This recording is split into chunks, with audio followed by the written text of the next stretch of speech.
Hello everyone, welcome back to biology class. Till now, we understood the entire process of respiration. Today, we will discuss about how this respiration process is controlled. Breathing process is controlled by central neural network to meet the metabolic demand of the body, mainly by the neural regulation and chemical regulation. The objective of breathing regulation is to maintain the partial pressure of oxygen, partial pressure of the CO2 in arterial blood. This is done by the respiratory controlling system. The respiratory controlling system has the main three basic elements, which includes the central nervous system, receptor and effectors. The central nervous system includes brain. Receptor includes the chemoreceptors, pulmonary receptors, and other receptors. While the effector organs, which includes respiratory muscles, abdominal muscles, accessory respiratory muscles. Altogether, they are controlling the process of breathing. The breathing rate in adult as well as in the newborn, it is different. In adult, about 12 times per minute, while in the newborn it is a fast and it is about 44 times per minute. Breathing process, it is an involuntary process. It is under the control of the nervous as well as the chemical control, so it is also called well controlled process. Let us see how the human brain is controlling the respiratory process. The human brain is having three regions: forebrain, midbrain and hindbrain. The hindbrain, it is also called brainstem. In hindbrain region or the brainstem region, there are two regions are present, pons and medulla. Pons is the upper part of the brainstem, while the medulla is the lower part of the brainstem. Medulla, further it continue with the spinal cord which is running through vertebral column. Pons and medulla, they have respiratory centers, and these respiratory centers, it controls the respiratory rhythm. So in the brainstem there are two respiratory centers are present: pons respiratory center and medullary respiratory center. Every center is having two groups. Pons respiratory center has pneumotaxic center and apneustic center, while medullary center has inspiratory center and expiratory center. Student, let us first study about the pons respiratory center. The respiratory center, it is the area of the brain where the group of the neurons are present. Pons, it is the region which is present below the midbrain and just above the medulla. Pons is having two centers: pneumotaxic center and apneustic center. The pons, it is also termed as pontine respiratory group. It interacts with the medulla for smooth respiration. Pneumotaxic center, it sends the inhibitory impulse to apneustic center, and it also controls the termination of the inspiration, and it regulates the inspiratory volume as well as respiratory rate. Apneustic center, it is lying just below the pneumotaxic center of pons. Pneumotaxic center, it sends the inhibitory impulse towards the apneustic center.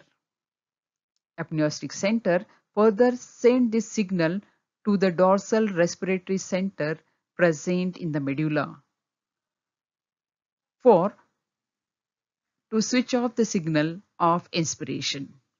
That means Here the inspiratory rate, it is prolonged in presence of inhibitory impulse from the apneustic center. Apneustic, apneustic center is inhibited by pulmonary stretch receptors present on the wall of the lungs. Medulla, it is present below the pons. It has respiratory centers called medullary respiratory centers. These centers, they control the respiratory rhythm by two centers. The first, ventral respiratory group, and second one, dorsal respiratory group. The ventral respiratory group, it controls the process of inspiration as well as expiration, and it is located in front, while the dorsal respiratory group, it is present just behind the ventral group. The dorsal respiratory group, it controls the process of inspiration as well as it also controls the rhythm of diaphragm.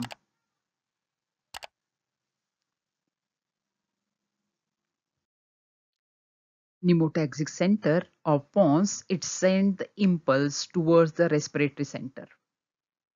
The respiratory centers present in the medulla, they trigger the process of inspiration and the expiration. During the inspiration, intercostal muscles and the diaphragm muscles, they get contract, thoracic volume increases, pressure decreases, and the process of inspiration is complete.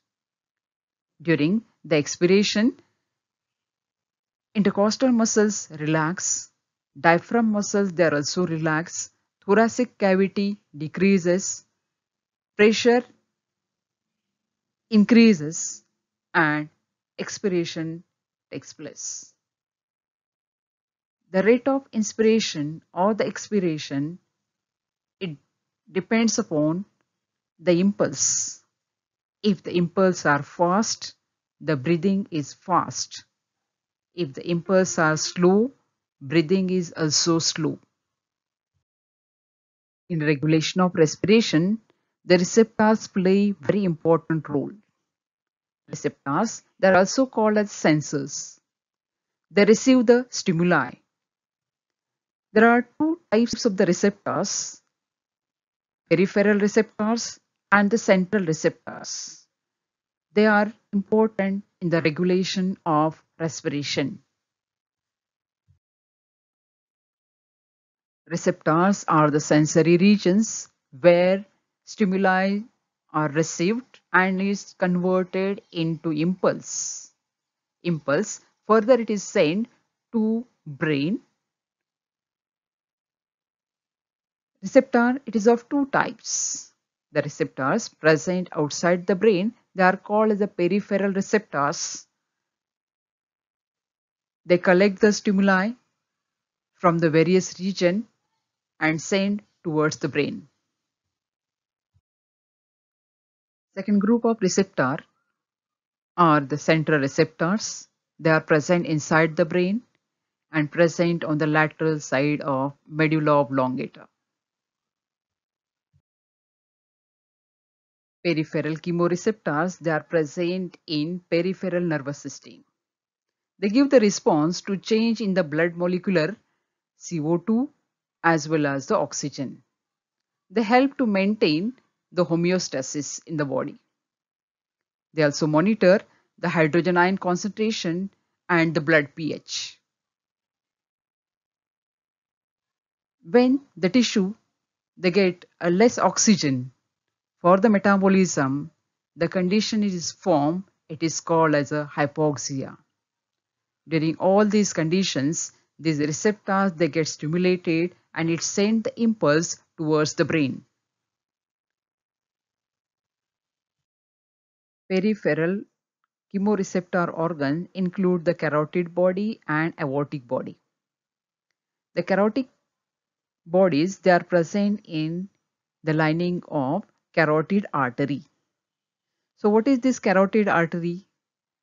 The carotid arteries, these are the arteries, it arises from aortic arch of the heart and it runs further in the neck region. There are two in number. At the right side, right carotid artery is present. Left side, left carotid artery is present. They runs upwardly, divide into two branches called internal carotid artery and external carotid artery. Student, look at the figure.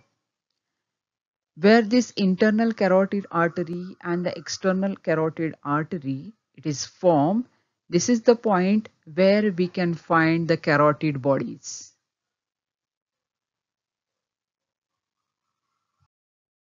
Carotid body, it is a small cluster of chemoreceptor cells located near the bifurcation of common artery.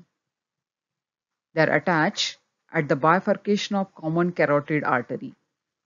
They detect the change in the composition of arterial blood for the oxygen level, carbon dioxide level, H plus ion concentration and pH of the blood. Like carotid bodies, aortic bodies, they also detect the change in the concentration of oxygen, carbon dioxide, hydrogen ion concentration and the pH. Aortic bodies, they are present in inner lining of aorta.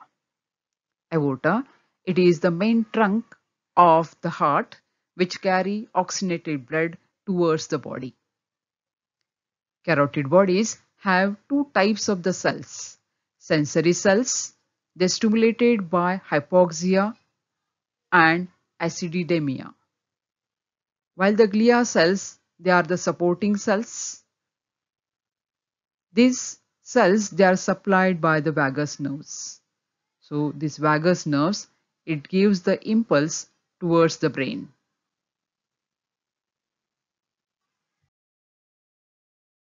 Student, look at the figure. The aortic bodies, it gives the sense for the low oxygen level, high CO2 level concentration, low pH.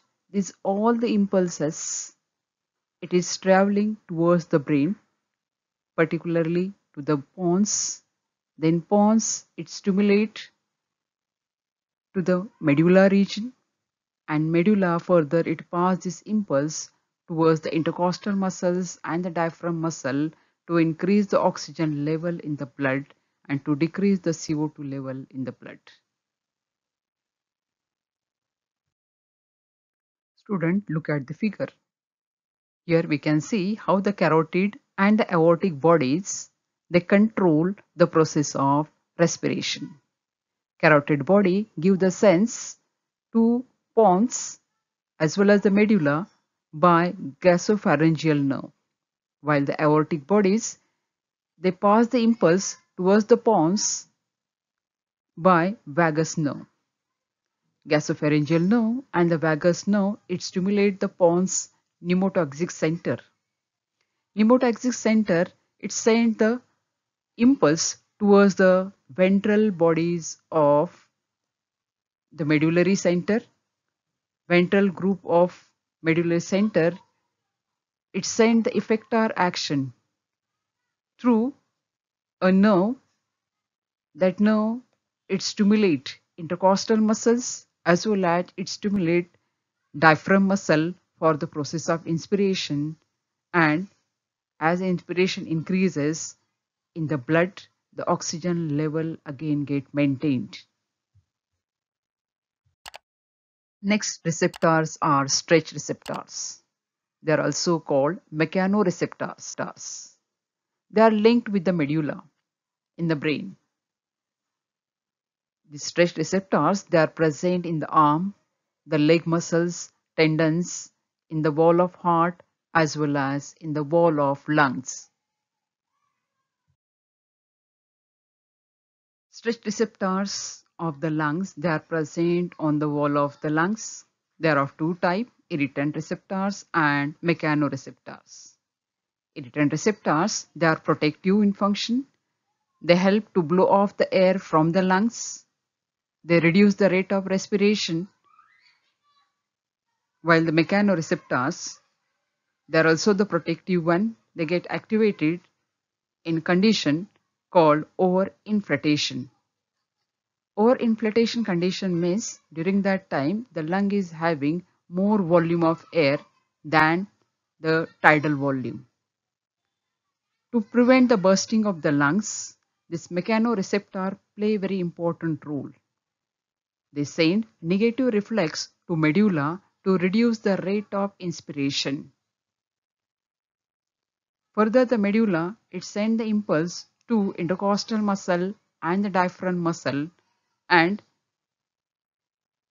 the rate of inspiration is reduced, and here the volume of the air in the lungs, it is maintained at normal tidal volume level.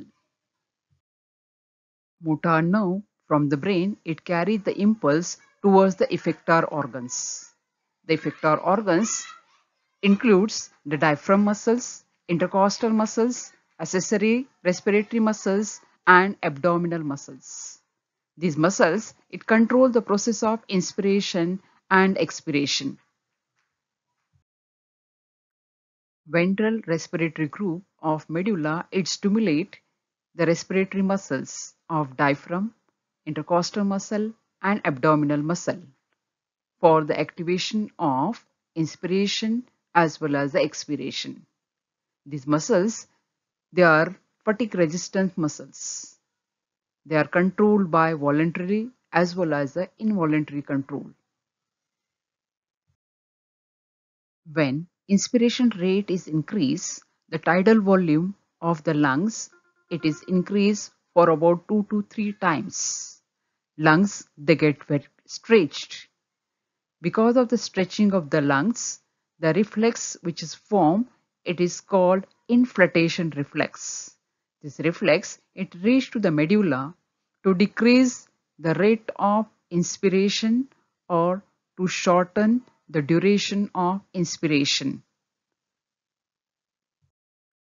Inflation reflex is also called Hering-Breuer reflex. It is showed by German physiologist Ewald Hering and Austrian physiologist Joseph Breuer.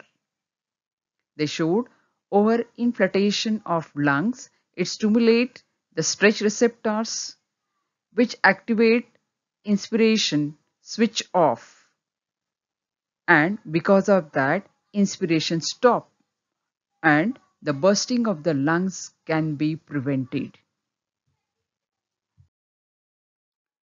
Up till now we have studied about the neural control. Now we'll study about the chemical control of respiration. In the blood, the level of oxygen, level of carbon dioxide, and hydrogen ion concentration, it decides the rate of respiration. Chemoreceptors, they are present on the lateral side of the medulla oblongata. They detect the change in carbon dioxide level, oxygen level, as well as hydrogen ion concentration. In the blood, the CO2 level when it is more, oxygen level when it is low, and when the pH of the blood it is the low, these chemoreceptors, they get activated and it gives the impulse to the medulla center for the inspiration.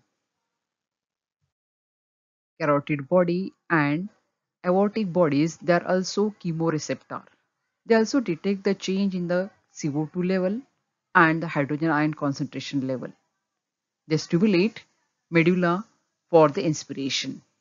They increase the depth of inspiration and maintain the level of oxygen in the blood. Voluntary control of breathing is in the cerebral cortex of the brain.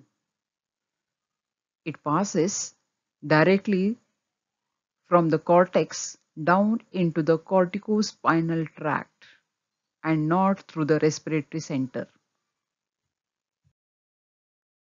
Voluntary control, it is a self-initiated change in the breathing. Speaking, singing, playing some instrument are the good examples of control of breathing, but it is of short-lived. We can hold our breath for 30 seconds if the oxygen level is high in the blood. By practice, we can improve the ability to hold the breath, and that can be improved by pranayam. The holding the breath for the longer time can affect the brain or it may damage. This is the flow chart which shows how voluntary control, neural control, and the chemical control influence on respiratory center to regulate the process of respiration.